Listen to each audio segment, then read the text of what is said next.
Hello YouTubers, this is the noobifier. I've been waiting for 3 years to talk about this one. Sublight Dynamics sent me a release candidate prototype of this controller so that I could take a look and tell you what I think. I will be returning everything at the end of the month, and none of this video was sponsored or endorsed by them in any way.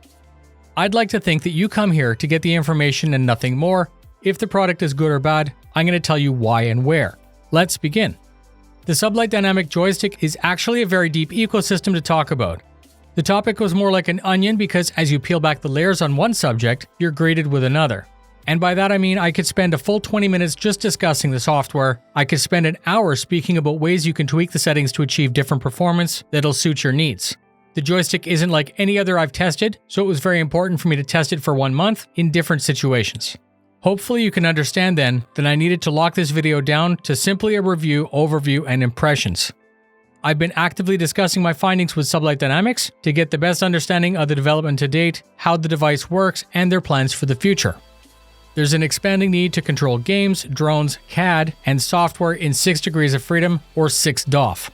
If you're a regular to the channel, please indulge me. I'm going to quickly explain for those who don't know. A degree of freedom is an axis of movement or rotation known as transitional or rotational. Up, down, left, right, front, back make up 3 translationals known as X, Y, Z. Pitch, roll, and yaw make up 3 rotationals known as omega, phi, and kappa. This is perfect for operating within a 3D environment such as VR or CAD, and specifically interesting for those of us who play 6 degree of freedom enabled space games. That's Everspace, No Man's Sky, Star Citizen, Elite Dangerous, and others that capitalize on these bindings. So putting all of that in one hand was the goal, which in theory would give you more mobility and should give you an advantage. When dual grip was first becoming trendy in 2016 and later, I and many others heard or saw about Sublight Dynamics and what they were trying to build. Their mission statement was no joke. Design a product that could put all 6 DOF in one hand in a super premium feeling ambidextrous package at a reasonable price point. The question that I had at the time was, why didn't someone else make this already? I was super excited, and believe me, I was probably one of the people that most closely tracked their development. Passing from prototype and evolving the design implementation, we are now at the point where early access Kickstarter is complete and early access prototypes are in the backers' hands. I am not an original backer. They have generously allowed me to test serial number 13 for 1 month and then return it. So this is an overview of a prototype. The best way that I can tell you why you should be interested in it is to explain how very unconventional it is. A normal joystick uses a potentiometer or a Hall effect sensor per axis. On a normal joystick, these move on some sort of spring and cam system. The stick is sprung, so as you apply deflection, it would return to neutral when released. The full range of motion is registered and interpreted as an output to be used. 2 axes can be isolated by a conventional gimbal design, and then a twist can be incorporated into the grip or some form of exotic cradle that's attached to the gimbal base. That results in only 3 DOF. To move to 6 DOF, they weren't simply able to add more axes to the gimbal, they needed to get creative. I love a good engineering problem, and I love smart people who figure out how to overcome them. This joystick is a little bit of a unicorn then, from the perspective of an engineering marvel. It's so far out of the box that I realized that there must be some compromises that needed to be accepted when it was being designed.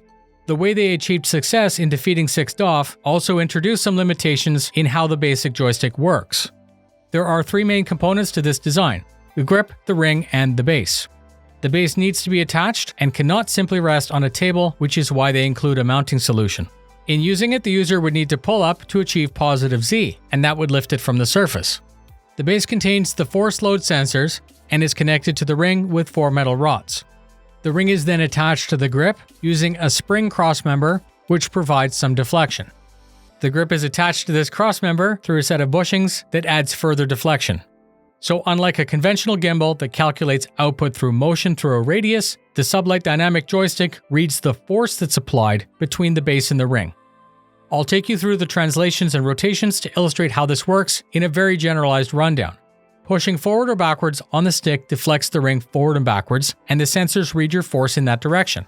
Pushing left and right on the stick deflects the ring left or right, and the sensors read your force in that direction.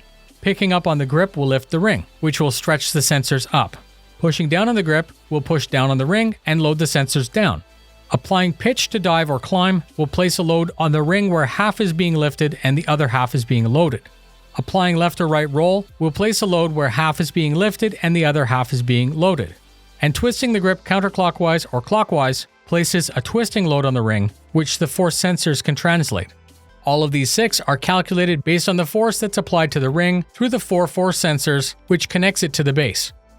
None of the calculations are done by any conventional sensors in the grip or the ring. The grip is electronically connected for the buttons, but all axes are calculated only based on the load that's on the ring. The software can reliably interpret your motions and translate them. The stick always returns to the center and is responsive and accurate. I got used to it quite quickly, but as they say, quick to use, a lifetime to master. So that's it, a perfect joystick, but you know it's not that easy. I'm going to talk about the limitations that I mentioned earlier. Some of them are minor, others I was able to mostly overcome through relearning. There is range of input and isolation of axis. The range of input is not unlike comparing a joystick to a game controller. The thumb button versus the joystick gimbal. A joystick usually has a long throw that gives the user more granularity, and it's easier to be more precise. That's not to say that there aren't people who are deadly effective with a thumb switch, but that comes with practice, and I do believe that it's easier to initially be better with a joystick. Over time, both a joystick and a game controller should have the potential to be equally effective to the dedicated user. The grip's physical range of motion on the Sublight dynamic joystick is less than 1 centimeter cubed, which means if I push it up, down, left, right, front, back, all of that happens within the space of 1 centimeter cubed. I know that you could push it further than that, however there's no use as you quickly reach 100, and I imagine if you pushed very hard, you could eventually break parts. However, as I said, you'd need to try very hard to break this. Through it all testing, durability was never a concern of mine. I initially found it extremely difficult to fly without overshooting my desired flight path, as this short range represented full 0 to full 100. I could help this by numbing down the input through curves, and specifically in Star Citizen we do have access to the power throttle and acceleration throttle. I need to use these all the time to successfully take off and land without crashing, and it's important to bind some kind of cruise control so that you won't need to constantly push forward on the joystick to cruise. For routine flights such as cargo or piloting a large ship, I very much like this controller. But when it comes to dogfighting, even after testing it for weeks, I don't feel I could ever be as competitive with one hand as I could when I have two. I spent weeks breaking old muscle memory and learning new, but it was clear as soon as I reconfigured back to 2 sticks, I was immediately able to aim and track better. Even in Everspace, which is a game known for its arcadey flight model and aim assist, tracking and shooting drones proved to be a chore, and I had to resist the urge to grab the mouse to aim. So that gave me the idea to go a little bit outside of my comfort zone, and I tested HOSAM with the 6 DOF joystick in my left hand and my mouse in my right. This became very effective in Star Citizen, especially with a gimbaled loadout, and it also worked very well in Everspace. I incorporated my testing into another review, which I'm working on, which is the Monster Tech flight chair. This placed the controller between my legs and everything started to make sense. Using only the wrist to twist instead of all of my arm improved fidelity and precision. I'm going to now speak about isolation of axis, which is an interesting second obstacle that manifests itself in flight. I found when using this controller, it was harder to get only the input that I wanted without thinking about being very precise with my hand. I needed to work harder and concentrate to make my one hand do what I used to have two for. This did get easier over time, but it was very frustrating for me to learn, and more so than learning HOTAS in the first place. I'm convinced that my skill will plateau sooner with this than if I'm using dual sticks. However, I know that there are people out there who are better than me who will overcome this with practice. Binding this controller was also initially challenging for most menus. I would try to bind pitch, for example, but the system might see pitch and a little bit of straightforward if I wasn't very deliberate.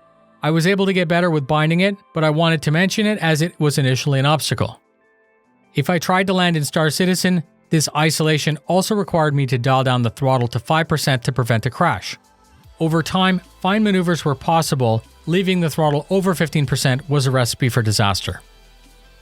Many people want more buttons, which is why some may decide to purchase a throttle, use voice attack, run Game Glass, or run a Stream Deck. This joystick has one of the most complete sets of bindings. A dual stage trigger with an additional reverse action, a forward bump trigger, a thumb button, 2-way pinky trigger, 3 2-way index levers, 1 8-way hat switch with push, 2 4-way hat switches with push, and 2 analog encoders. Combine that with the 6 axes, this innovative design puts a ton of options in a very small place. So I'm going to close out with some observations. If you use this controller, its ergonomics require you to attach it using some sort of mounting system. The user needs to isolate their arm to take up the weight so that it's comfortable for very long play sessions. I had fun trying to figure out this controller and find the best position, which turns out was center mounted. Just like a chopper pilot, being able to rest my forearm on my upper thigh was super comfortable and actually better for me. So now for some hard truth, and hopefully the reason that you trust me for reviews. I like to dogfight, and I don't personally feel that this controller will make me a better pilot. I'm also going to say that I'm a very hard person to please because I have thousands of dollars invested in controllers and controller equipment. I believe though that if I was just starting out and I had no previous experience, I would have loved to start with something like this.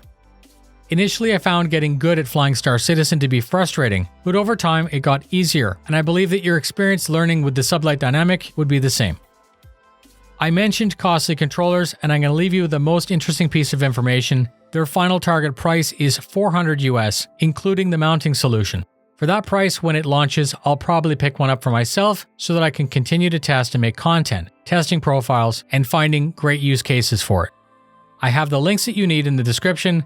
I would truly love your help in spreading the word about this video review by linking it to a friend or org mate, and thank you very much for spending your time with me. Fly safe, and I'll see you in the verse.